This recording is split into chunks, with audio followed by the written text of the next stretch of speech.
Okay, why don't we have a look at columns here a little bit, just for a little time, and then we'll get on to something else here. So a column is a bar subject to axial compressive loading, okay?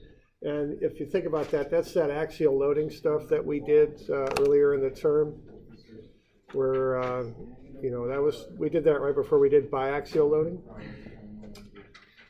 Okay, now another way that, and so you could look at these things for failure just based on axial loading. You know, compressive stress would be what, P over A, and the maximum shear stress is plus or minus P over 2A.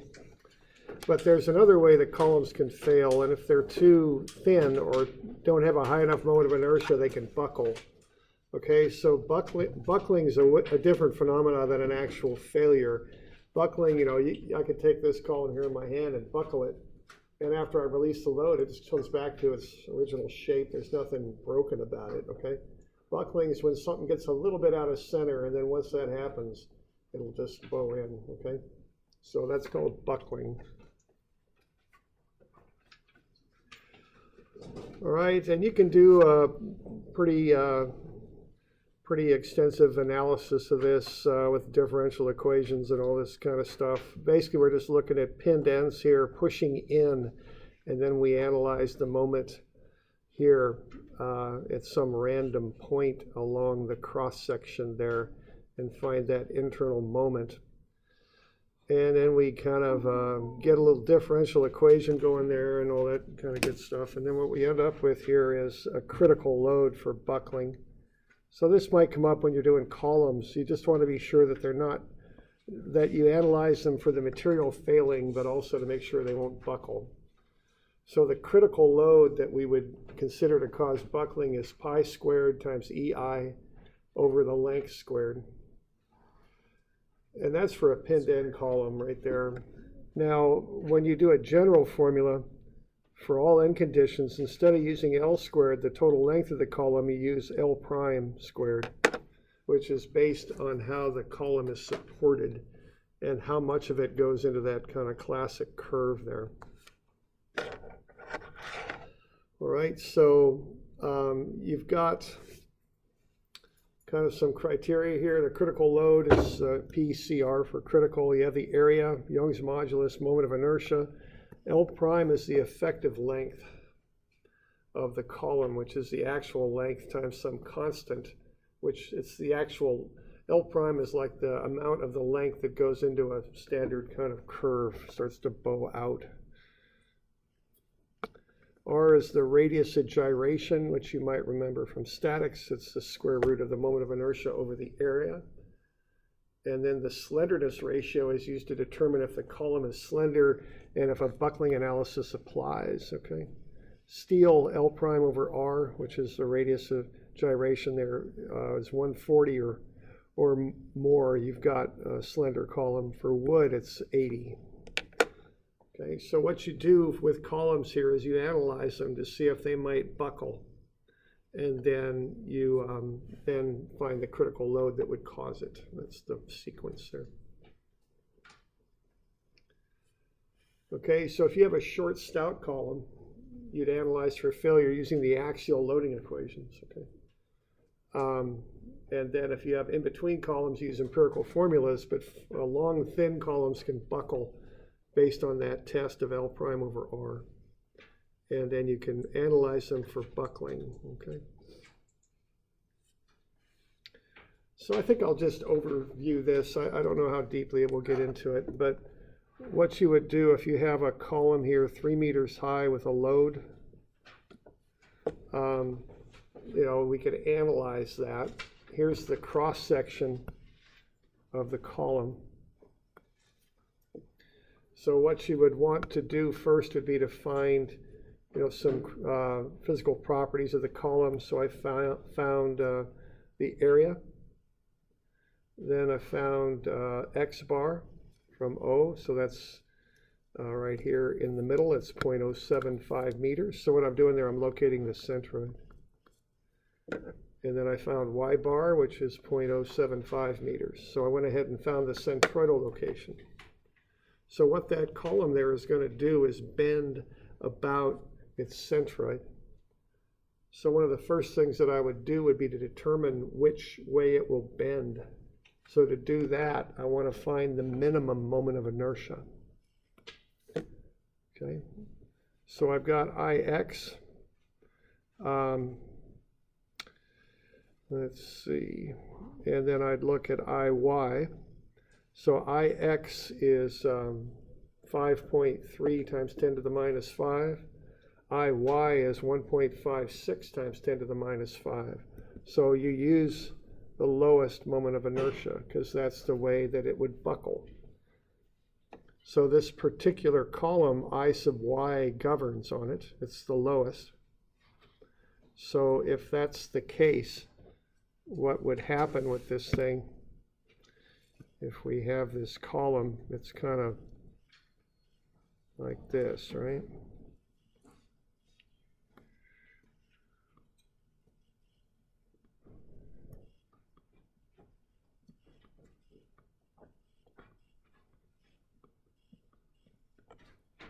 So the column looks something like that, more or less.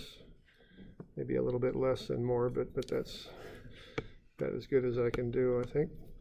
So if this thing's going to bend or buckle, what it would do is it would buckle about the y-axis, which goes this way.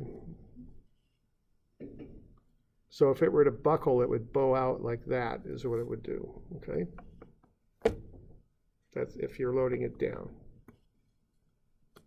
So it would bow out kind of parallel, you might say, to the y-axis.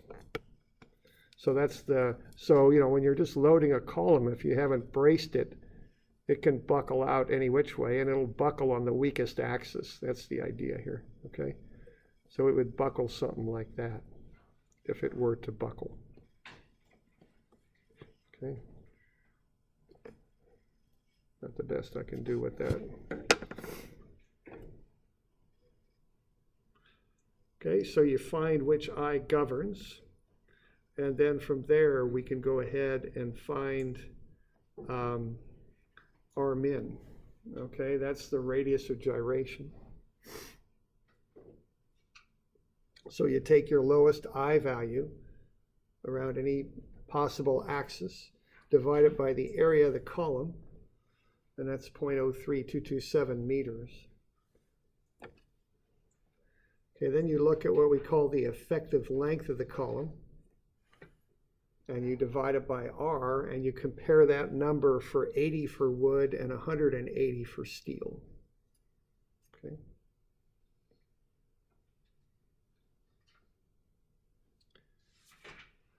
So what we've done here, just to kind of have a look at this, is we've got this column that's 3 meters high, okay, and we have the cross section. So first we work with the cross section. Usually we start off by finding Ix and Iy and determining which one is the least. That determines the direction it will bend. In this case, it's Iy. So we use that I value. Then we divide that by the area of the column and take a square root, and that's called the radius of gyration. Okay. Once we have that, we look at what we call the effective length, which is based on a full buckling curve. Okay. Now, on the back of your formula sheet, I've got the effective length based on the supports on columns. Okay. I don't have that with me right at the moment, the formula sheet. But what we've got here is just like a flagpole, right? Basically a column that sticks up out of the ground. Well, if you load that, what it's going to do is it's going to go into a pattern like that. Or actually it goes the other way, doesn't it? It's going to do something like that. If you load it, that's how it would buckle. Well, what that is half of a full buckling curve. Okay, a full buckling curve would look like a bow, you know, like that. So what you have there is the effective length is twice the 3-meter height. That gets you the full buckling curve. So when you look at those tables on the back of your formula sheet on the bottom right, you'll see the effective lengths for different columns based on their supports. Okay. So in this case, it's twice the actual length of 3 meters, which would be 6 meters. Okay. All right. So you take that, divide it by R, you get the slenderness ratio. It's greater than the criteria of 80, so buckling applies. And then once you've got that, you can just find the critical load by taking pi squared EI over L prime squared. So what we're ending up with here is the critical load for this particular column is 55,690 newtons. That's the load at which it will start to buckle.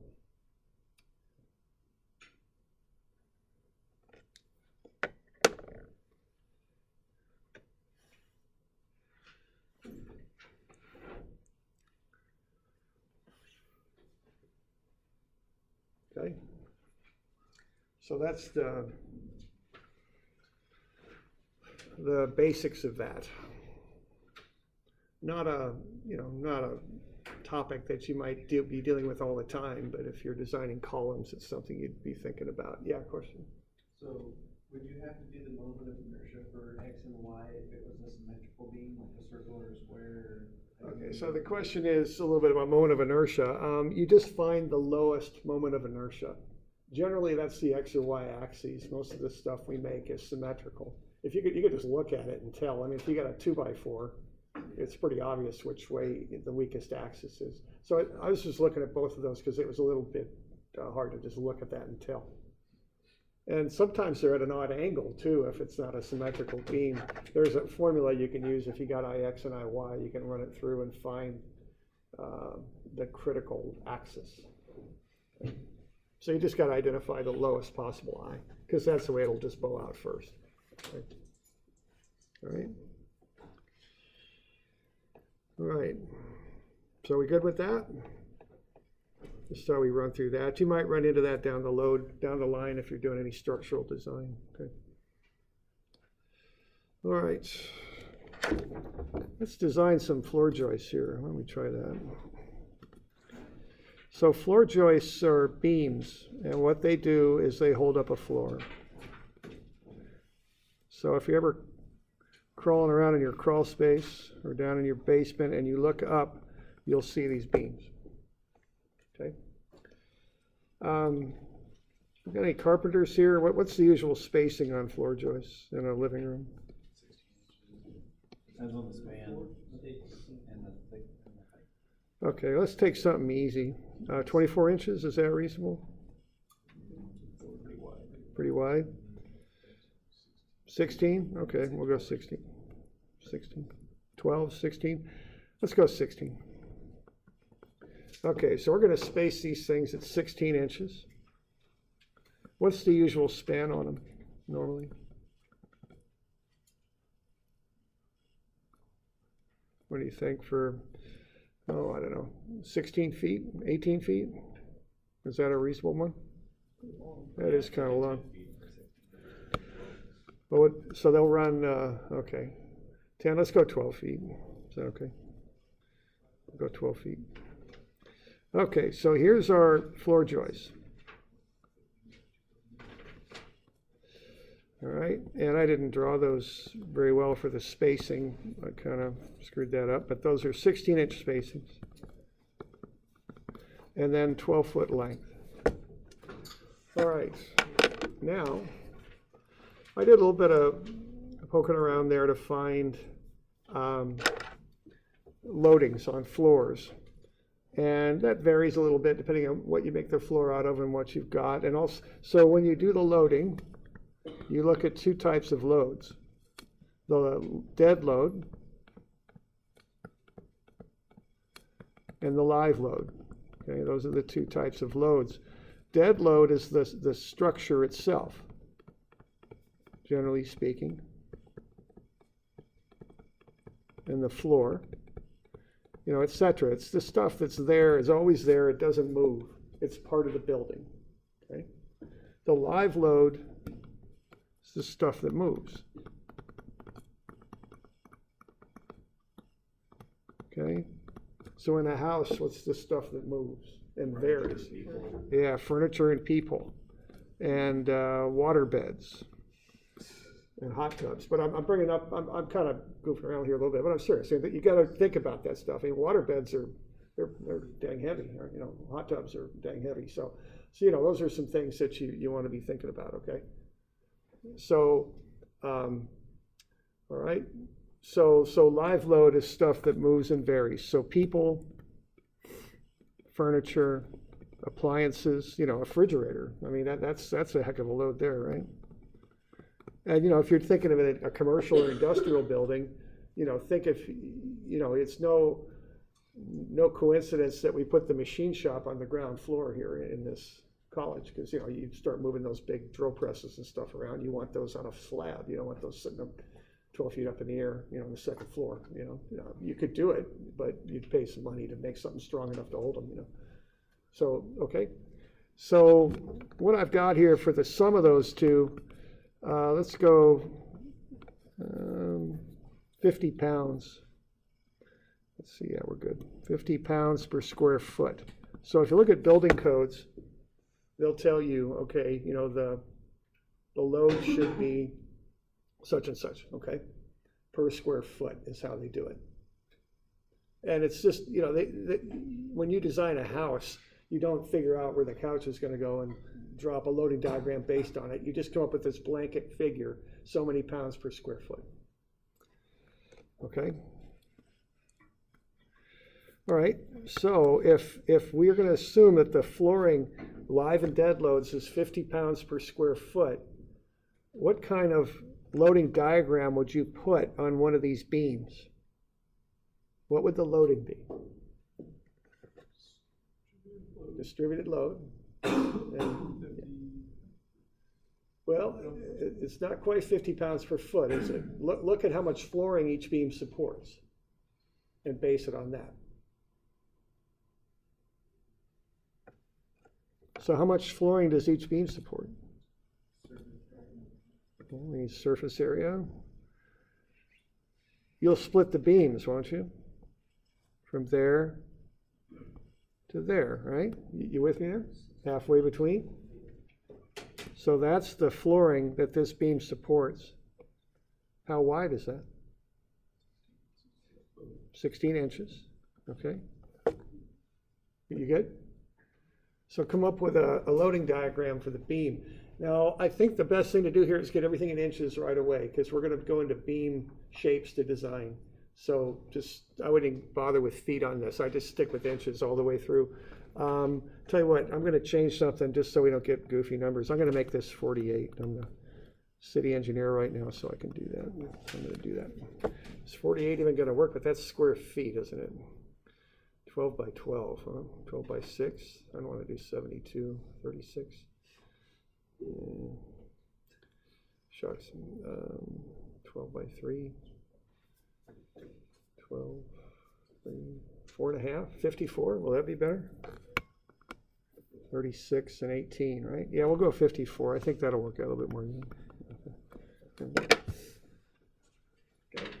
So go up with the loading diagram, and based on that, what we want to do is design these beams. Okay.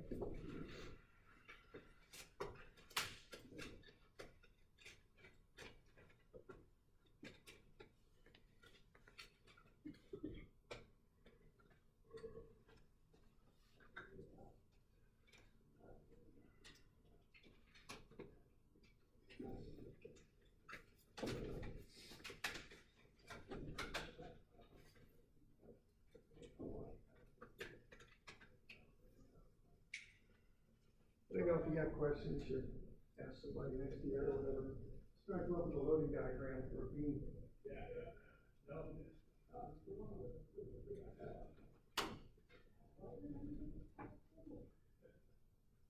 Hey, how do we get out of here?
find the reactions too, okay?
Why do you have 5 pounds per inch?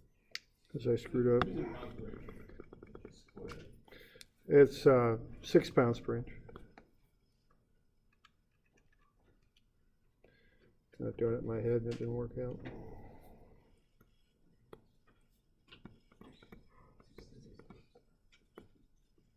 Am I doing okay here? I didn't really prep this very well, so we good?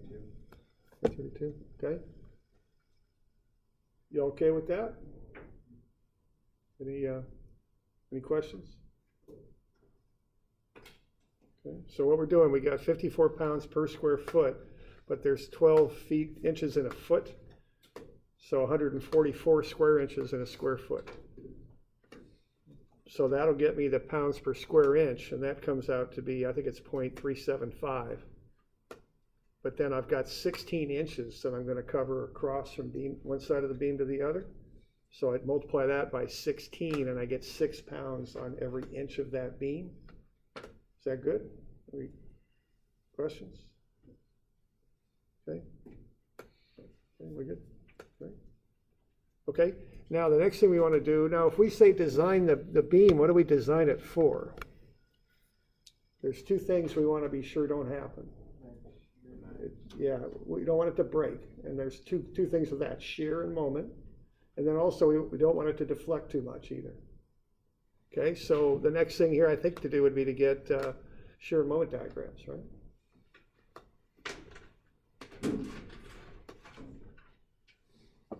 So why don't you get shear and moment diagrams done with that?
yeah, this process here, remember, we're doing design here, we're just after the maximums, okay, that's what we want.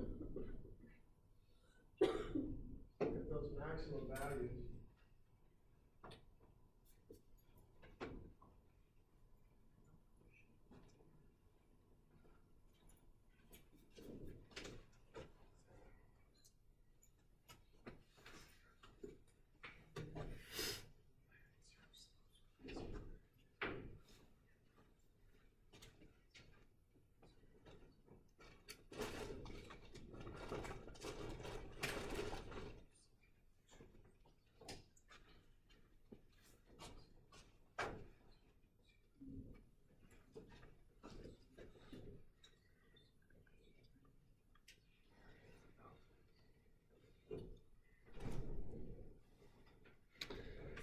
Okay, so what do we got? Triangle, 72 by 432. Wow, that sure added up, didn't it? 15,000? Yikes. Oh, that's this one, right? 15,552. It's big, but is that right? Seems big, but it's per inch, so it sure adds up. All right.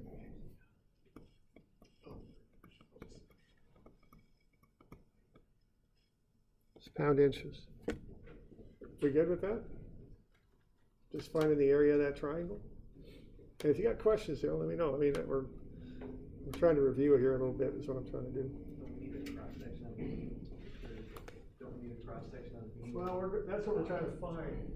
So this is a little trickier when you're doing design work. You kind of have to back into it. Okay.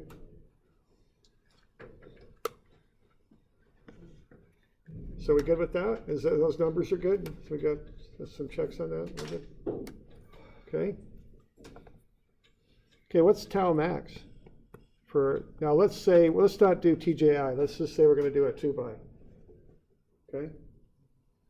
So what if you're doing a rectangular beam? What's tau max? Right. You know, now on your final, I'm probably going to give you the VQ over IT stuff, but here we're going to simplify it a little bit because we're just doing maximum. 3V over 2A. Okay, now what I've got here on my table for Douglas fir is, which really surprises me, horizontal shear 145 psi. Now, I don't know if they got a safety factor. This is allowable unit stresses, so I think we're good. So we got 145 psi. That's what we can handle here. And that's going to equal 3V over 2A. I think we'll use A as the unknown. This is how we'll kind of get into this, okay? Y'all with me there? We're going to find the area. That's what we're going to do. Okay. What's V going to be? What are we going to put in there? 432. Yeah, 432. Okay. And that's just pounds there. Okay. So let's back end and figure out what A would be. It's not much, is it? Which makes sense because this is a long beam, so moment probably governs. So 145 times 2. Yikes. Divide by 3. Divide by 432. Wow. I'm not making a, no, okay, I'm making a mistake. I gotta invert that. There we go.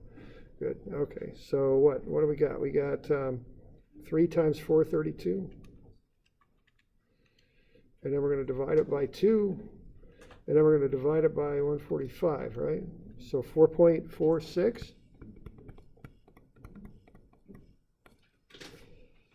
4.47 square inches. Okay. We're going to use a 2x. What's the width of a 2x? 1 5/8. Okay. Did we say 1.5? So we just keep it simpler? 1.5? Okay, so a 2x4, is not 2x4. It's 1.5 by about 3.5. Let's figure out what y is. So we're going to find the minimum size 2x we can get away with here for shear. All right. So we've got 1.5y is equal to 4.47. Huh. Yeah, 3 inches, 2.98. So we could probably get away with a 2x4 for shear, which I don't think we're gonna get away with that for everything. But we'll, for shear only, according to this, we could get away with a 2x4 and have a little extra to spare. We're not done, okay. What if we all walk in the house? What if we have a party and everybody starts dancing? That could be trouble, you know. Okay. We good?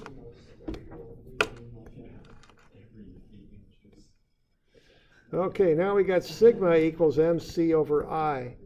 Now, should we even try a 2x4 and see what happens?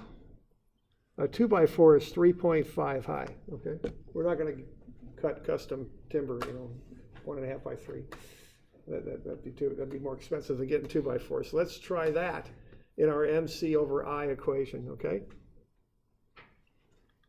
And let's see what the stress comes out to be. Now, y'all following what we're doing here? We're just backing into the area based on the shear. That was the simple formula. Now, I know from experience, or at least from what Dr. Spencer T. Brinkerhoff used to say, and never argued with him, that's for sure. So, and he said long beams are governed by bending stress, shorter beams by shear. This looks a little longer to me, so my guess is bending stress is going to govern.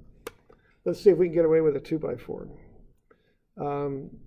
So what's the M that we're going to put in here? Yeah, it's the bending moment. What's that going to be? Yeah, 15,552 pound inches. What's C?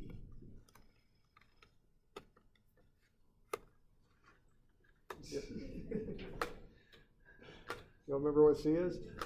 What's that? Yeah, it's a distance from the neutral axis to the edge. Yeah, so it's half the height because this is symmetrical. 1.75, y'all good? What's I?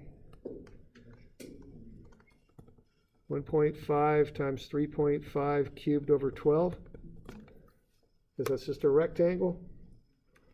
So 3.5, 3. I get 42.875 times 1.5. I'll divide that by 12. I think we call it about 5.36, near enough.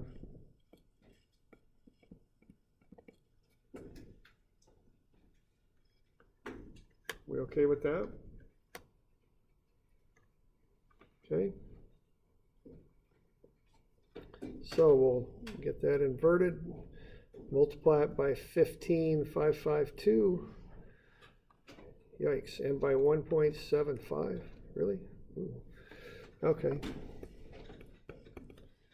I'm getting 5,078.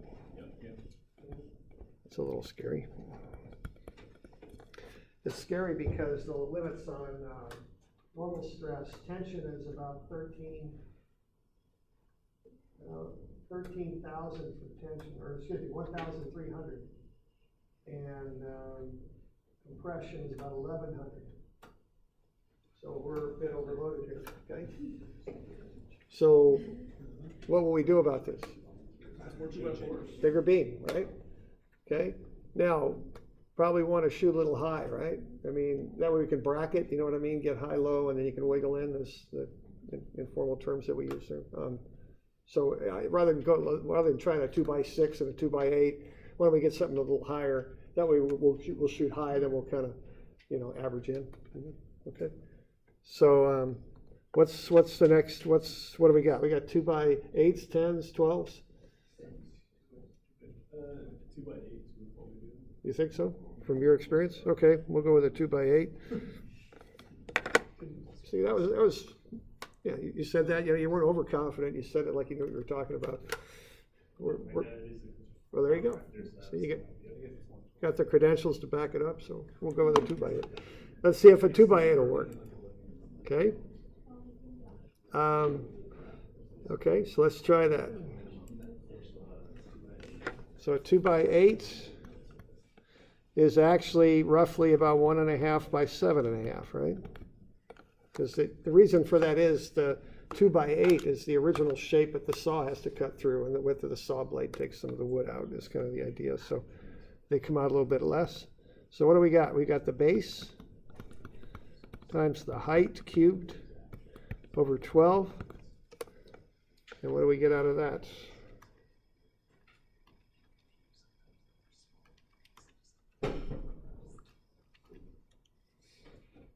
We get about 52.7.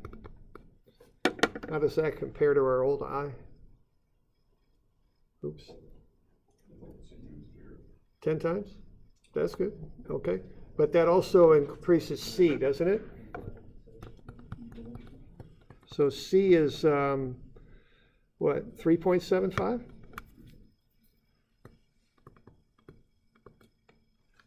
We good with that? Okay. Now let's find our stress again. Same moment, which is 15,552.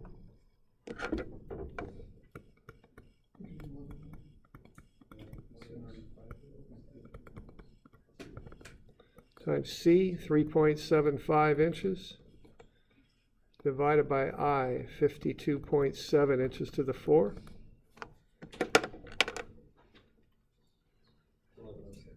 1106. That's great. Okay. So the stress comes out to be 1106 pounds per inch squared. Okay. Now the limiting value off my table here for compression is 1100.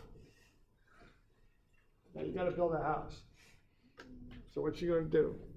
You're going to go with 2x8s? Or are you going to change all? Well, you know, I might prefer it be mine because someone else is going to sue me. I don't know, but this is a good, that's a good little thing to remember here when you start working, right? What are you going to do now? I would use 2x4s and change my centers. Oh, okay, that's a good idea. Yeah, that's good. That's good. Okay, you know, so we're pretty close, aren't we? 2x8s. So we good? We're in the ballpark, and you know there isn't really a right answer to that one. Okay, kind of like Jesse's answer because he kind of waffled out of it. That's good. That's always a good thing to do. Be careful when you're in negotiations, right? Sometimes that hard question comes up, and you'll just be standing there not paying attention, and your boss will say, "Well, I don't know. What you researched that, didn't you?" Because the boss doesn't know. Then they'll turn around and look at you, and you got to come up with an answer. That'll be a bad moment, but it'll happen to you at some point. Get ready for it, okay? See, Jesse's prepared. He's got his, well, you know, it kind of depends. Yeah, there you go. Yeah, that's it. Yeah, you got a list of these things, don't you? They're good to have. Have those in your back pocket, man. Seriously. Okay? They don't teach you this stuff in engineering school, but it's good stuff to know. Okay, bending. What are we going to do next? We got just a couple minutes for bending. Are we going to do some calculus here? I don't think I'm not, you guys. I'm going to look at the table, okay?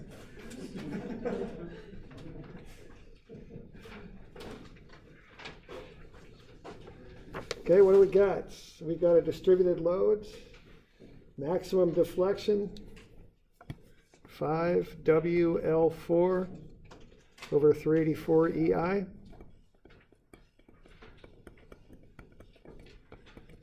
See? Y'all good? It's third one down. Okay.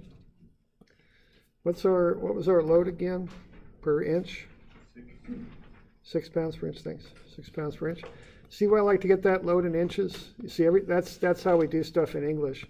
You know, is in inches. So just right from the start, I just get everything in inches. Then I don't have to worry about any goofy conversions. 384. Oh man, we need E for this stuff. I don't know if I got E.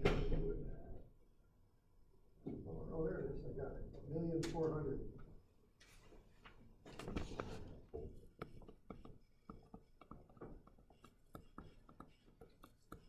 That's for fur. And then I, 52.7. Okay. So this will come out in inches, run the numbers. Okay. So 5 times 6 times 144 to the 4th.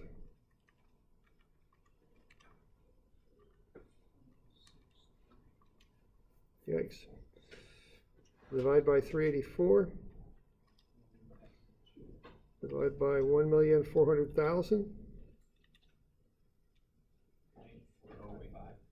Okay. 0.527. Darn it. Screwed up. So 0.455 inches. So this is going to happen in the middle of your floor. You deal with a 1/2 inch deflection in the middle of your floor. I'll get lighter furniture. Yeah. What's that? I'll get lighter furniture. Okay. All right.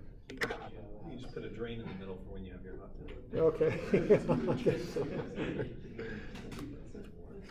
Okay, so that's how this stuff ties together. Okay, that's the, now, you know, you would give it a little bit more thought, I think, when you're designing a house, but that's some of the basics of it right there. Okay. Yeah. So if your boss catches you, just get Jesse's number and text him, and he'll send you an answer.